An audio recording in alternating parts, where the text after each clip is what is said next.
Yeah.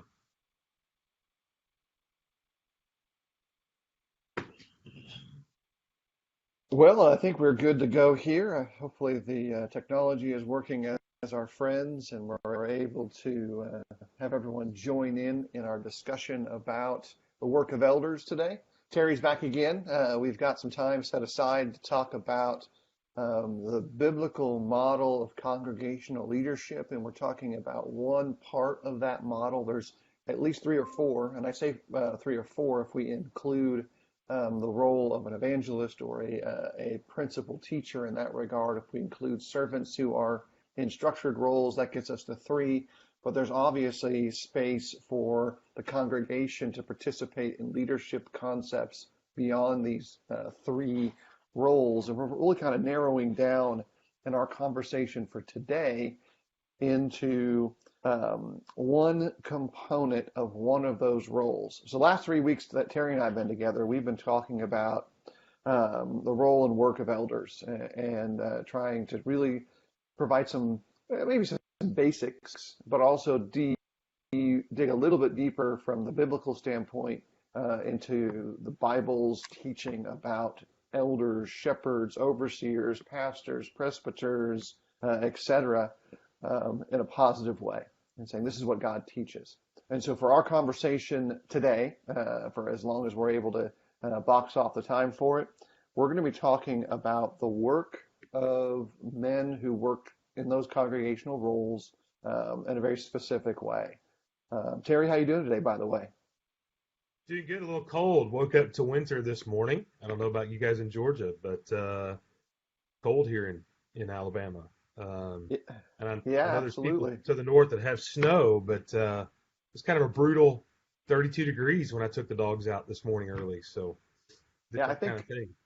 this morning it was 22 degrees in the Nashville area and 30 degrees in Anchorage, Yeah, Alaska. Uh, yeah, but if you're in Soldotna, I think Soldotna is down into the single digits. So um, temperature map is all over the place. Um, global let's warming. get right to the heart of them. It's global schmooshing. I'm not even sure Yeah, what it is. Uh, yeah. um, Maybe the Earth is shifting around in its intended orbit around the Earth, and the lunar flares and the weirdness of the world is finally coming back to cycle together. Anyway, let's get to the heart of the matter. Terry and I are going to dig deeply into the practical side of shepherding in some biblical discussion, and our focus is going to primarily be textual. That is, this is what God declares, this is what God says. Each of us will then kind of pull probably some practical experiences back out of the box as well. I told this to Terry beforehand. I'll bring it out right now. And this is a model that I think is probably the best textual model to talk about shepherds when we're thinking about their work. The Bible uses a trio of terms to describe elders. We use elders generically, but it uses elder, overseer, shepherd, or depending on your translation, you might see presbyter, bishop, or pastor. I'll suggest to you that those describe the three views of the work: the who, the what, and the how. And I think that's an important distinction to make, because sometimes we will take those terms and kind of conflate them across some sort of picture and not end up with a great view of that very holistic work. We've actually already talked a lot about the who, and we talked about the qualifications, the characteristics of elders. Now we're going to talk a little bit about the what and the how. So we're talking about, from a textual standpoint, overseeing and shepherding in practical ways from the scriptures, both from what the text teaches and then how we move forward from the text in a normal context. Does that make sense for everybody? I know hopefully it makes sense for Terry. And he's Yeah, got some let me say different views, and this. those are great too. Let me say this as we get into this. What always amazes me is how much time in my lifetime I've heard churches, preachers, everybody spend time and focus on the qualifications of elders and how little time has been talked about the actual work of elders. And I think that's why this is so important, is, at least in my lifetime, if you were to set aside the number of hours that were spent on trying to understand 1 Timothy 3 and Titus 1 and compare that to the number of hours I've heard people talk about the work, it's not even close in the comparison between the two.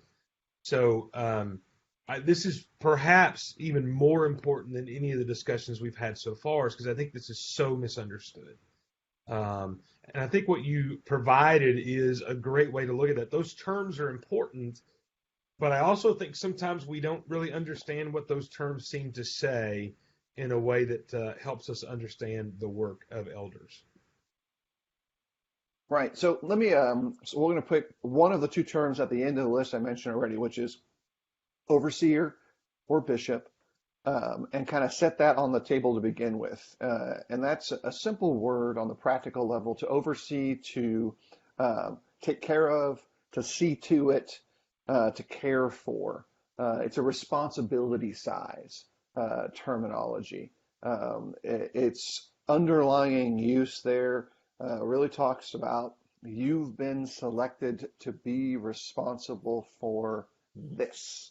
And 1 Peter chapter 5, verse 2 tells you the primary focus of this, and that's the flock of God.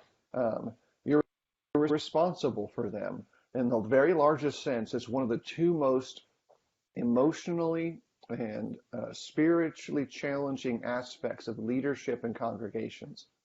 To those who preach, you are charged to take heed to yourself and to your teaching, because there's a significant spiritual impact in that responsibility, both to you and to what you teach to others. To those who shepherd, you're charged to take heed to yourself and to the flock of God.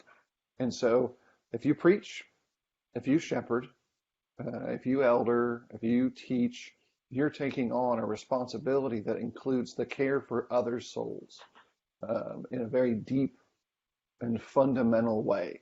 And so that's what we're talking about when we say this is the what of the work.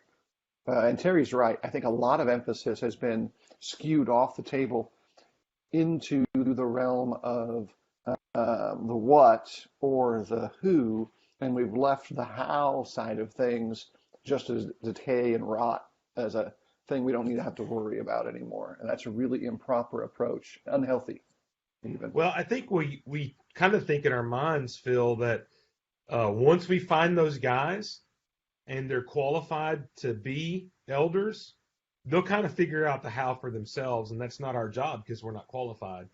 One of the things to think about there is that the how is actually defined in Scripture, and it does matter. And I think one of the things to also think about is it may be that there are some men who could qualify under those texts we talked about in the sense that we have traditionally presented it, but cannot do the work we're going to talk about today. And one of the things I would say is, before we kind of get into some of these more specifics, is if a man is quote qualified or has that character in 1 Timothy 3 and in Titus 1, but he's not capable of doing the work for whatever reason that may be, then he still shouldn't be an elder, even though he's qualified. Yeah. And that's one of the hard things to think about. Yeah, well, it's just, especially because of two conflicting issues. One conflicting issue is that in many congregations, the presence of elders are so desperately needed. And so we either unnaturally exclude or unnaturally include individuals for the sake of having shepherds. And so that's a complete kind of competing issue. And the other side is, because of a misunderstanding of how the work is to be carried out, and sometimes what the work actually is, on a practical level, there's a lot of, well, we've got elders now, and so everything's fine. Or here's our elders, and they're in place, and they're people, and they're sitting in those spots, but they don't actually do anything, or they just kind of make sure the checkbook is balanced. I'll just say this very plainly. This is my perspective towards others. As a shepherd, from the biblical standpoint, the last thing you need to be worrying about is the checkbook. Yes, it's on your table, and yes, you're responsible, but that's really low on the priority tree of what needs to be the big things. I remember talking to Larry Jones, and he was telling me that really For him, when he stepped into the role as an elder for the church at Embry Hills, the most important thing became the weakest members of the flock. Right. Those that he saw in spiritual jeopardy, those were the ones that needed him the most. And that Well, changed his relationship with everybody in the church too, by the way. let me get back to that word overseer. We said this kind of in our pre-video discussion. I think what happens a lot of times, well, two things. First off, as to what happens as far as we finally get elders, let's be honest about this for a moment. Most people are so glad to be out of the business meeting when they appoint elders that they just like resign, and to some degree, it's not that they don't care what happens, but they're just glad that we have elders and let them figure out this work stuff. I'm just glad to not have to be in a business meeting anymore. And by the way, I kind of get that. I mean, if you've ever had to do business meetings, they're horrible. I mean, I think we can all agree on that. God's plan is way better. But one of the problems then is that because of that business meeting model for so many years, that becomes the quote work of the church that then the elders kind of adapt. And so when they think about being overseers and they think about overseeing the work of the church, what they think about is overseeing what I would classify mainly as administrative things of the work, including the checkbook and the bank account and how we do things. And that would be included in, do we hire outside people to clean the building or do we not? I mean, those kinds of things, even beyond the checkbook kind of stuff. And if you think about it, at least in my experience, Phil, that's traditionally what 80%, maybe 90% of the business meeting model is consumed with, is those operational administrative things. And so we adapt that process to the overseer. And if I'm overseeing the work, that's what the work is, because that's what our experience is. Who's going to clean the building? How are we going to assign teachers? How are we going to have a duty roster? How much do we pay for a website? Do we have a website? All of those kind of things pale in comparison to what the scriptures actually say, I believe, is the how elders should do the work. And one of the reasons I think that's so important is I've had this experience. I know you've had this experience. You're now on that other side of the table as working as a shepherd. But in my conversations with other guys in other areas, I think this is one of the greatest failures in the kingdom today, is just the misunderstanding of what this work really looks like.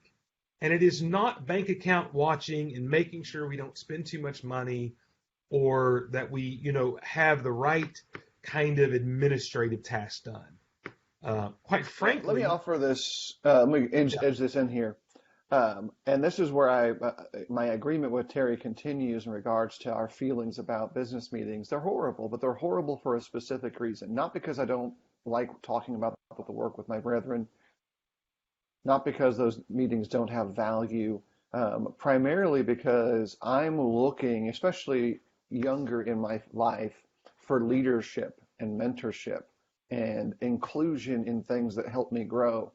And a business meeting often goes counter to that goal.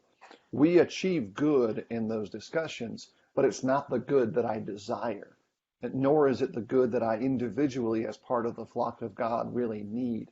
And even when we sometimes make a move to try to hop into that discussion and have those conversations, it's incredibly challenging with 20 voices trying their very best to do everything as to they understand the scriptures, but also kind of micromanaging their own individuality, and some of them aren't qualified in various ways to even talk about the things that we need to talk about.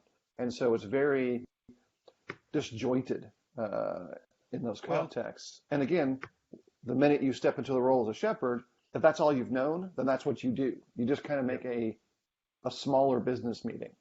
And by the way, all that stuff has to be done. But you just said one of the things I tell people is what the business meeting does is it says we don't have anybody qualified to be an elder, so it qualifies everybody as an elder, is what it really does. But there's not the spiritual guidance that we need and that we crave. One area that I think that is evidence, and I'm not going to go too deep in this, is this church discipline. I have rarely seen that business meetings and that model, I've rarely seen that be able to handle church discipline well, because there's not across the board, I think, the level of spiritual leadership and maturity to handle that as God intended. In the context of elders, I've rarely seen that not work well. Um, and I think that's just important to kind of see. And that really gets to the heart of the how, Phil, that we really want to get to is, in 1 Peter 5, there is this language used there, and should have been there already, but about kind of what I've always viewed as the how of this, but it is this idea, verse 2, of shepherd the flock of God that is among you, exercising oversight. So there's oversight, but it is in the context of shepherding the flock of God, not under compulsion, but willingly, as God would have you, not for shameful gain, but eagerly, not domineering over those in your charge, but being examples to the flock. This flock shepherd mentality or wording there is, I think, it really gets to the heart of the how this work is supposed to be accomplished. In the idea Right. that the church is this flock and the elders are these shepherds. And so then we have to kind of understand, apply that idea of, okay, well, what does shepherding look like? And that's really how we find out this how the work should be done. And it even defines the what, I think, as to what their focus is. And I'll say this and then let you respond as well. I don't understand how manning the bank account is fulfilling 1 Peter 5, 2-3. I don't understand how that is watching out and setting an example for the souls in the congregation you're serving by making sure the Right. money is spent in an exact way. Right. I'm going to say it's in answer to First Terry's big last comment. It's not. That's not shepherding. But I want to tie in a question from Edwin that I think helps us kind of shift into our intended next comment, or plan at least. Edwin says this: I would like to say that I'm not exceedingly excited by hearing a person become an elder and then saying that his greatest priority is the weakest members. This produces a big problem I see among eldership. Those who do focus on people usually spend 90% of their time putting out fires. I would encourage to make sure that they focus on the next layer of leaders just beneath them. The elders need to have special focus on the level 7 to 9 leaders in the congregation. I think I understand what he's saying. Otherwise, they will find the generation empty of elders. Edwin's right. But here, let me add the follow-on to the micro sliver of the conversation I had with Larry to their next step. This is what Larry suggested as the process of solution. You find that weak member, you find a mid-level leader somewhere in the congregation, and then you both go to that person, because your role there as the shepherd is to lead another person to take that responsibility of helping grow that person the next step. Especially in a congregation like Larry's at, there's no way that the elders can micromanage every task, but they need to be involved in all of the work. And so from a shepherding standpoint, a mentoring standpoint, what you want to do is connect that weak member with the right person in the flock to help them grow from, and I'll use Edwin's scale terminology, let's say from 0 to 3. And to do that, you need someone who is 6 to 7, 6 to 8, Right. in realms of scale development. But the elder has to be involved. The shepherd has to go to that person, bring them in, connect them with the right responsible party on the inside of the flock, so that now 7 through 9 guy becomes given the responsibility equivalent to his ability, and he grows up. I think that's the second part of the sliver of a conversation, and it's effective. You've got to be looking out for tomorrow. There'll be always be a need for the tomorrow type of things, and that's part of the how of the shepherd's work, the elder's work, the presbyter's work, the overseer's work, is that you've got to incorporate this training model.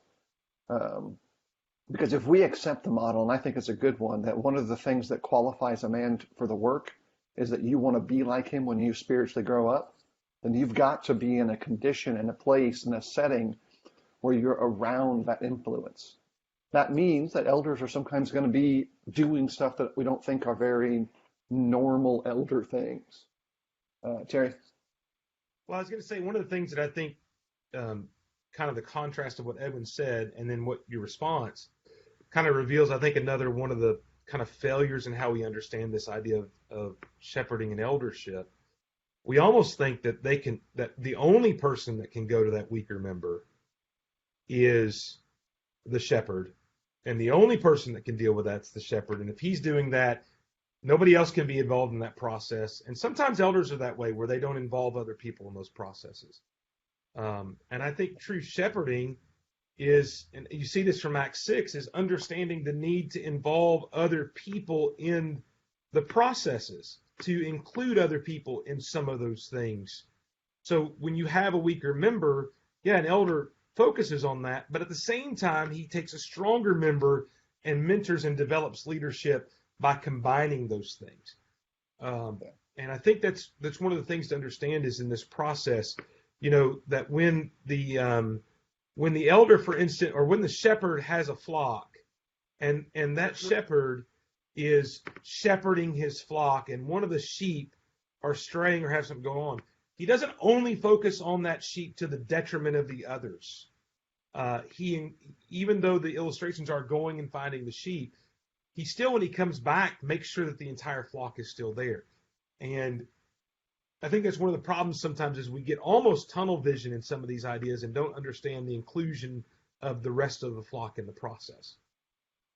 Yeah. And some of the things that come up have to do, and then we're talking about this process side of things, this how side of things, not paying careful attention to some of the shepherd hows in the work. Like, start breaking it down. From the shepherd standpoint, we get one picture. From another standpoint, we get the terminology Acts 20, verse 28, also 1 Peter 5:2 in the King James, feed. And so there has to be the providing of something worthy to chew on, to eat, to sustain, to build the heart of a believer, to provide, to guide, and all of those same areas. And that feeding terminology kind of extends itself to even guarding from danger. I think that's one of the things that's really important that shepherds need to do, is to look to the edges of the flock and beyond and think about what's the danger that's coming in? What are the challenges that are ahead of us? How can we prepare this group for tomorrow's difficulties? Not just leadership needs, but spiritual changes in the environment around us. And then the tending side of things is really where I think from a biblical model, that's where mentoring comes in.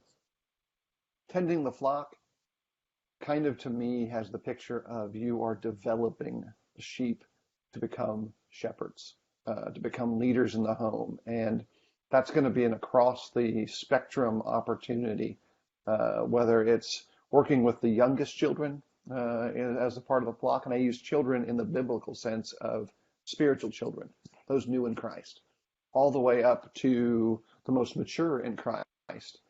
They're all going to need that tending role, that mentoring role, if you will. And even those who are weak, sick, those who might need you directly.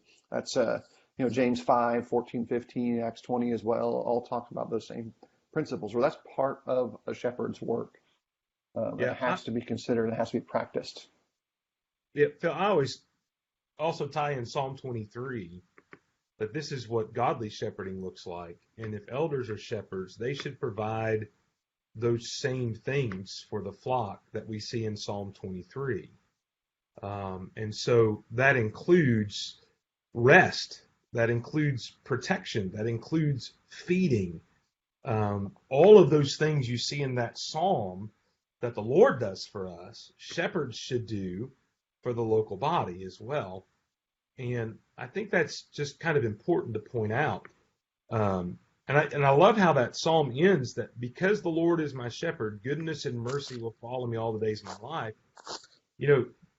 That's part of why this is such a tremendous work and why some guys are so, I think, hesitant to take it on, is that elders are expected to lead in such a way that their flock feels like goodness and mercy is following them because they're part of that church and they're under the guidance of those elders in that process. And So I just love that psalm tied to the same idea of shepherding and what we learn from that in that specific kind of model, um, in a way that applies. Yeah. Now, And I'll kind of include this. Hal brings up the, training deacons. I want to yeah, shift the perspective a little bit. I don't believe that deacon work is training ground for elder work. I think I that agree. there is some Yeah, deep interaction, and yes, deacons may well one day possess the qualities that God wants for shepherds. They may already possess them, but the flock doesn't trust them, et cetera, et cetera, et cetera. Um, that being said, there is some truth to Hal's broader comment that we do really need to do a great job of teaching the flock to want shepherding and shepherding in a personal way. And by personal way, it means involvement in the side by side things where elders, shepherds are going to go out and check on somebody. There's no reason to do it alone. Find someone to do it with you. Furthermore, there's no reason to say the person who's with you has to be another elder. It could be a college kid if it's the appropriate context. It could be an older member. It could be someone who needs you, and you know that what they need is other people. And so you bring someone who needs you to check onto somebody else as an illustration. And I think those are all part of the interaction of tending the flock. And I'm thinking in that sense, Luke 15:4-7 as an illustration of shepherding from the New Testament and the teaching of Jesus. I, Let me add one I would thing. add, Phil. I would add real quick that if there's a training ground for elders, I think it is more in the area of teaching than in the area of deaconing.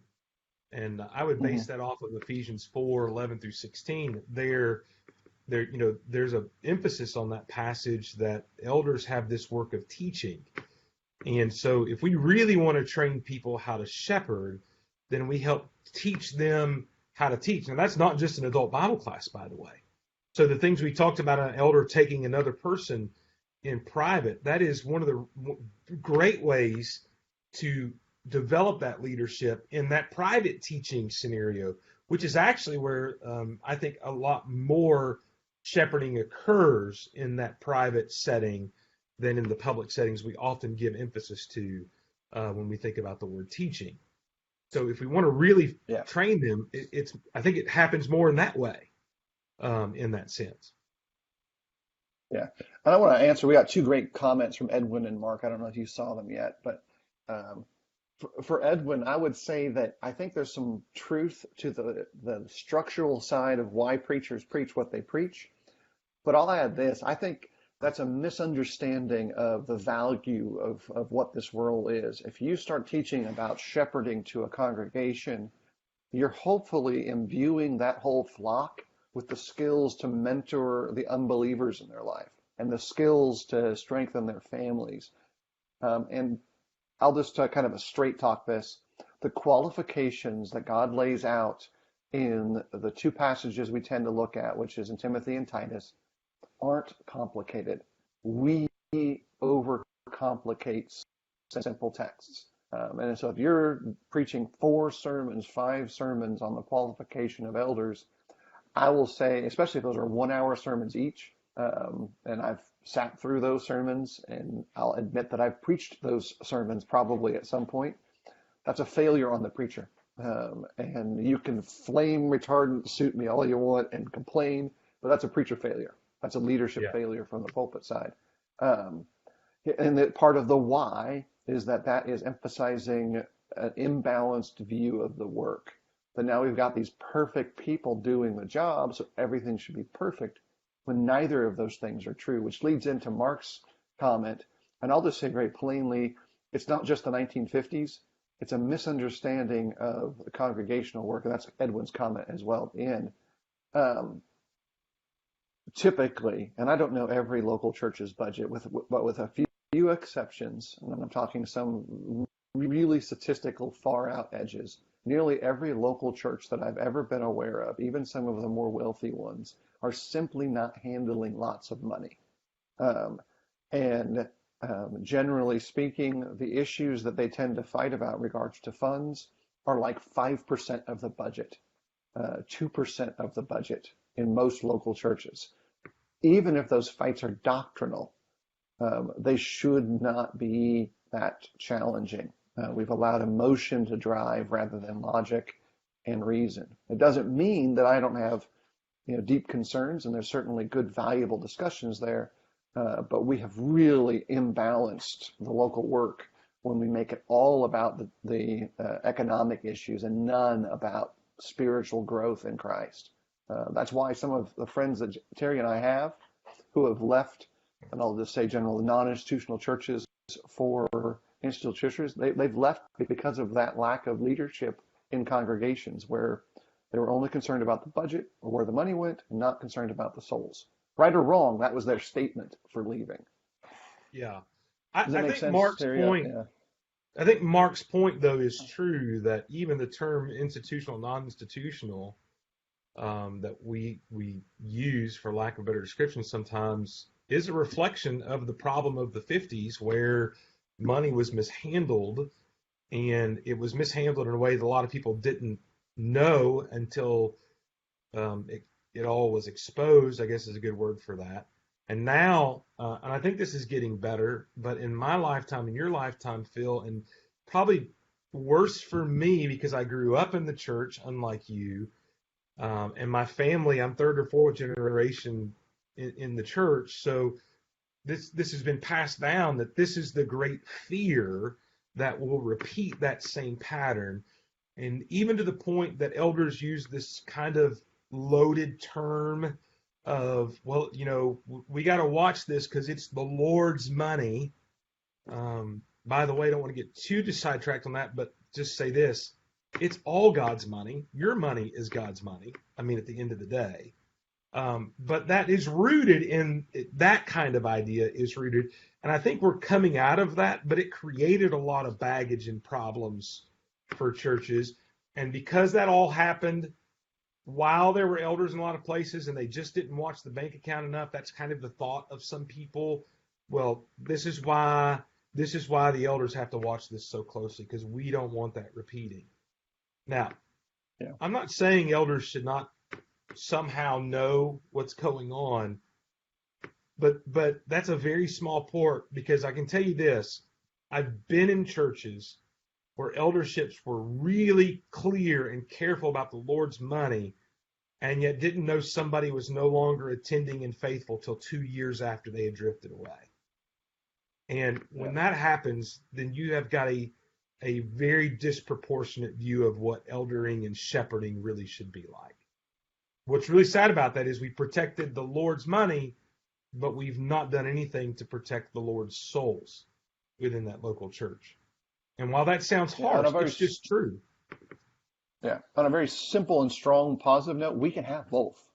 Yes. And this is the neat thing. If you think about this in a very simple way, when you're selecting someone to serve as a deacon and their primary responsibility is going to be the finances, have a great conversation with them about what's approved and unapproved for the local work, and then trust them to make good judgments and encourage them to come talk to you when they don't know what they think is the right choice.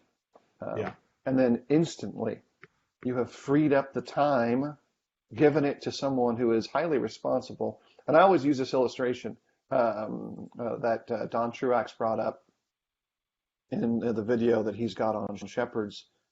They had a deacon whose primary responsibility was to flip the switches for the Bible classes at the congregation, but where he worked, he was managing multi-million-dollar budgets. And so that's a leadership issue that he acknowledged, that they were not properly utilizing the talents of the men who were serving. And that's something that all of us can profit from. And it's simple. We do it all the time. We trust college kids to teach young children, rightfully so. And we don't micromanage their classes. We might check in on them. We might investigate, see all of these little bits and pieces in the bigger part of the puzzle. But in the end, we do it all the time. We do it with people we don't even know, driving a bus for our family on a whatever. Trust needs to be stronger in these realms. I think that's probably a big problem point that elders need to be involved in solving, of learning to trust the deacons, learning to trust the members in spite of failures in the past, because You know, failures will happen in the future too. in Acts 6, they chose 7 guys to make sure these widows were fed. And I think that was more of a financial position than sometimes we think, that they were overseeing the distribution of funds to be able to feed those who needed being fed. And the whole reason for that was that the apostle said, find these guys to do this work because we don't want to be distracted from this more important work by having to handle this. I find it really hard to believe, Phil, that the way that was handled was that every time those 7 men needed funds for a widow to feed her, they had to have a meeting with the apostles to get those funds approved. It seems more likely, because that would be counterintuitive to the very thing the apostles said. We don't want to be distracted from prayer and teaching by this work. It seems more true to the text that they found trustworthy men and said, you go do this job. And that included financial oversight on their part. Now, I don't think that means that the apostles never considered necessarily, that some rogue deacon, let's say, Phillip went out and spent the entire account for his mother-in-law. I don't think that was allowed, in other words. And that's our great fear. But I find it really hard to think that the approach that we often see today of anything over $100 you have to get approved is the approach in Acts 6. It's very counterintuitive to the whole process that was put in place in Acts chapter 6. And so in my understanding of that is that what needs to occur is that men are chosen who can be trusted so they can do that work, so the elders can do the work that only they can do in that idea of shepherding. And there is a balance there, but the overseeing is not as much the administrative task, which is what I think the deacons should be doing. The overseeing is in that area is finding the right men to handle that work, and then you go back to this work of shepherding. And I want to bring 2 things into play that tie together. That's absolutely, I think Terry and I are kind of, again, digging through the same process. Mark brings a comment that I think is important. He says, overseeing a task person does not equate to always doing it yourself. A lesson which I had learned earlier, and that's absolutely true. And here's the thing: all of us are going to make value judgments, errors in judgments, mistakes in the process. I've got 2 friends who are not Christians, as I understand the New Testament to teach, but they're wonderful people. But they are very direct correctors. One in his business, one in the volunteer work we do. And here's how it goes: if you make a mistake, they will take you aside privately. And that 5-minute conversation, everything is laid bare. Like, this was the standard. You did this, but we expected that. And then it's an uncomfortable process. But at the end, the door gets closed. You step out of the room and everything is better. Because the mistake was made, but it was addressed. It was directly handled. The expectations were reclarified. And when you step out, you're friends again. Everything is stepping forward, spiritually speaking, if you will, in that nature of a personal relationship. That's, to me, more of a healthy model of what overseeing should look like. You lay out the groundwork. This is what it should be, especially for those who are deacons. You should really be doing X, Y, and Z. And then you let them run with the project. And at times, you may need to pull them aside and say, hey, look, over here, this was our expectation, and you produced this down here. On the same token, you might say, this was our expectation, but you exceeded far beyond. You moved it way beyond what we thought you could do with that, because we didn't even know that was possible. Both those conversations have to take place for proper mentorship and overseeing to take place. And all of that, you're trusting someone and allowing them to fail. And that's okay. Because failure is part of the process too. In the sense that failure, I simply mean not meeting the specs that you've laid out, not And moral that failure, not spiritual failure, etc. and that failure does not necessarily mean the church is going to fail. I think that's one of the fears is what if we fail in this area? Most of those kinds of failures are not tragic failures. Now, Edwin had to run, but I don't know if he's still listening, but he asked a question. He said, distrust of deacons to manage important aspects of the work going on in the church come as often from other members as from the elders. Do you think envy is part of the problem, or is it simply real concern? I think both of those are possible, but I think there's a third option, and this is what I think is the problem in that area, and that is this. I think it's just not understanding. It's ignorance. Because I think one of the problems and one of the reasons we're having this broadcast today, Phil, and you mentioned it earlier, is I think one of our failures is we've not focused on publicly teaching this is what these works look like. And so, for instance, I don't think most members in most churches understand the level of trust that should be given to deacons by not just the leadership, but by everybody. And not just a level of trust, but also an implied level of mercy when needed in those areas as well. And I don't think we've done a good job kind of outlining. I remember years ago, the first time I heard Max Dawson speak on this was when we've quoted this before, he said, in too many churches, elders are shepherding. In too many churches, preachers are eldering, elders are deaconing, and deacons have no idea what they're supposed to be doing.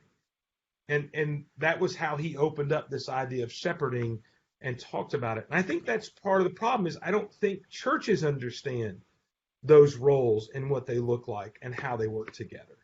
And that's one of the reasons we're having these kind of conversations is it needs to be had and it needs to be shared and it needs to be discussed and talked about so that people don't have the distrust or the envy in those areas. And so that would be my answer to that question that Edwin asked, Phil. Yeah, and let me interact or interlay one more thing to Edwin's question. I do think envy is part of this issue, especially when we talk about congregations that are in close proximity to one another. We'll pull back some earlier illustrations we've had, and I've got something for BJ Young in a second too. We talked about the difference between Walmart and Dollar General churches. Yeah.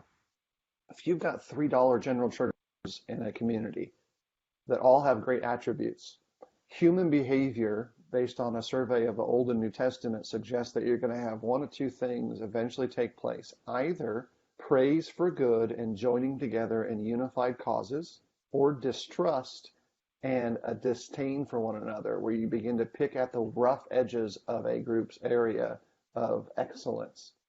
And they'll start picking at, that guy, those deacons aren't qualified, those elders aren't qualified. Look at how X, Y, and Z looks like.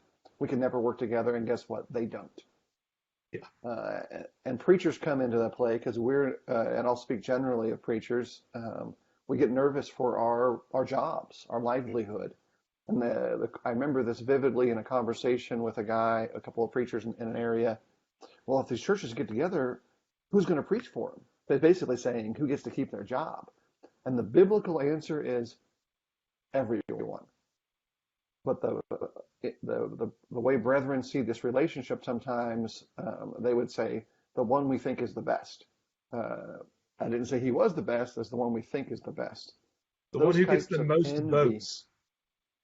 Yeah. And so those are the distorted model of relationship that exists in a lot of places. And so, yes, envy is a big issue in regards to the relationship of brethren across all of these spectrums. Even natural appreciation for someone's qualities. That guy's really good at that, and I'm not good at that. That's a thing we go, I want to get good at that. The best response is, I want to go do that with him so he can teach me how to get good at it. But more likely we're going to say, he won't help me. I'm not even good enough to start working with him. And even if I did, I don't have the natural talent to get good at it. Which brings me to BJ's statement. If you get criticism on something that says this is not good, this is too hard for you, those are the terms he used. I want to say that the best thing to make sure you do when you do stuff like that is to throw in one more word, yet. This is not good yet. This is really hard for you right now. But in time, and maybe even tomorrow, you're going to be able to do this even better than I can. We've got to include hope on the educational level, on the shepherding level, because that's what God wants us to do. He wants us to grow. He demands that we grow. It's not just an expectation. It's part of his plan. And I really think that, building those connections and building those commitments is necessary for us. Chris is jumping in. I don't know if he was listening to me or if he's just smart like he usually is and dropping smart comments. Well, when I started reading Chris's, am I getting better? Should always be part of the process. when I started reading Chris's comment, I actually thought that he was promoting an Excel Still More broadcast.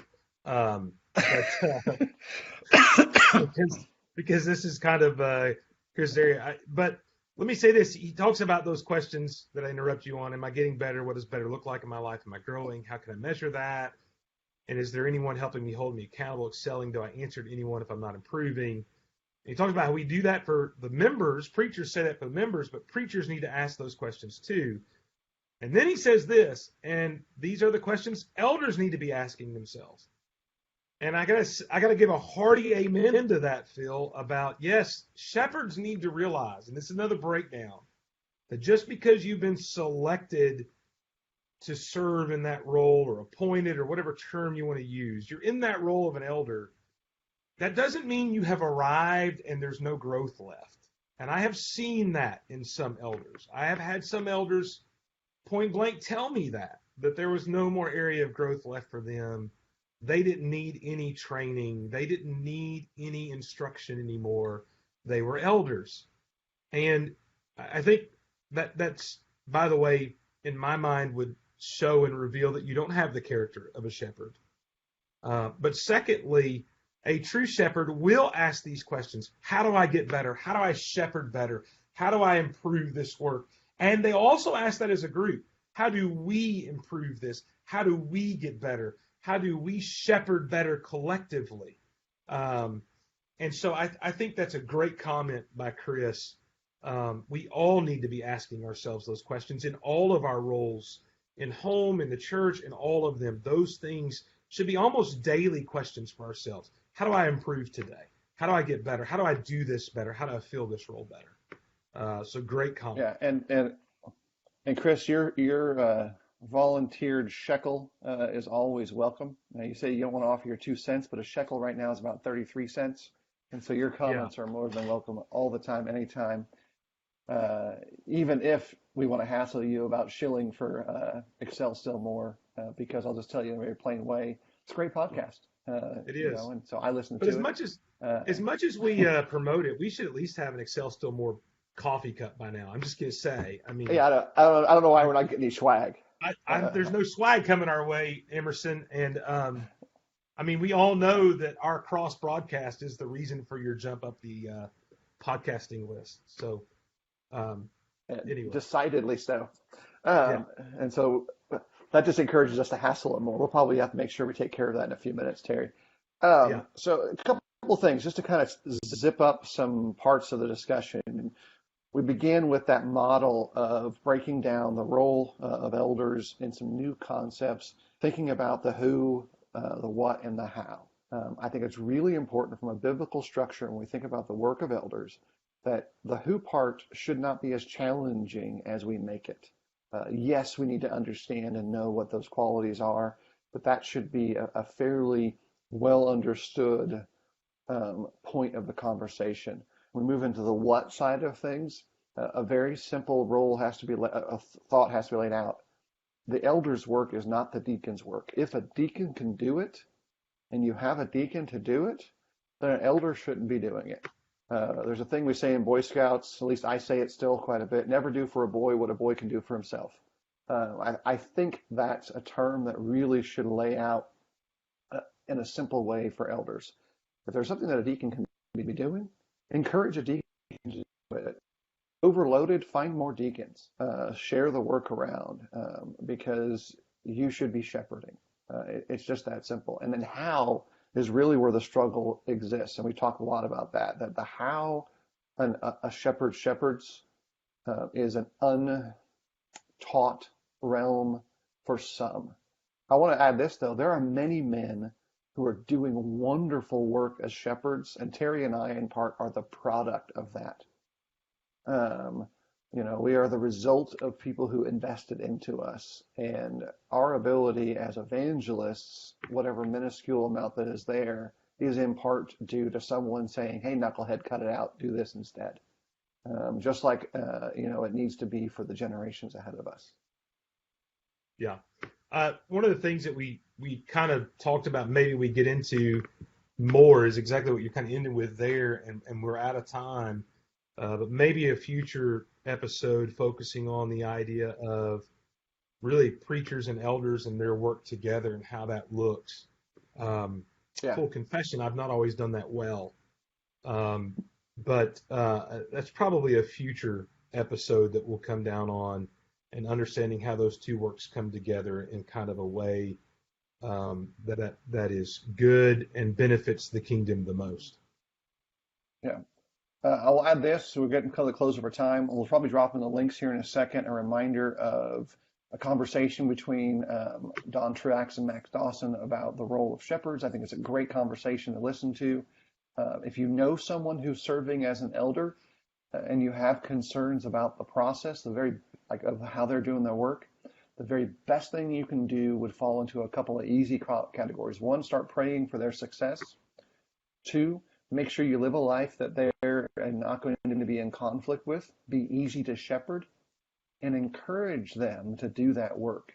Find a way to maybe ease their load so they can shepherd, and we'll use a Chris Emerson, still more than have they done already. I really think there's some great realms where we don't know the work is going well, and we need to be in praise of that too, because it really is. We only know what we know. I only know a small segment of congregations across the U.S. I do know that most of them do not have shepherds, and that is concerning and dangerous for the flocks. We need to work on that. That's a goal, if you will. Terry, any last comments? I want to thank everybody for listening today. We went over time, but a lot of people stuck with us, and we just had really great comments and questions today. And that's what's extended the broadcast, but it's been a good thing and a great discussion. This is a passionate subject for both of us, and I know for a lot of people that are listening. I'd encourage you to share this video with your friends. The only way we're going to be able to truly long-term change these kinds of things is if we teach about them, and we hope maybe that what we've talked about today would in some way assist a church or maybe some elders in their work, and that would have a great impact on the kingdom and help people out in this area. So thanks so much for joining us and watching and sharing and commenting. And these discussions, by the way, were motivated because one of our listeners sent us a private message and said, "Can you all deal with this?" And so, as is always the case, if you have something you'd like for us to deal with, send us a private message. Let us know that, and Phil and I will try to work that into the rotation of our discussions. Absolutely. Thank you, everyone. Have a wonderful day, and may the Lord bless you in your work. Bye.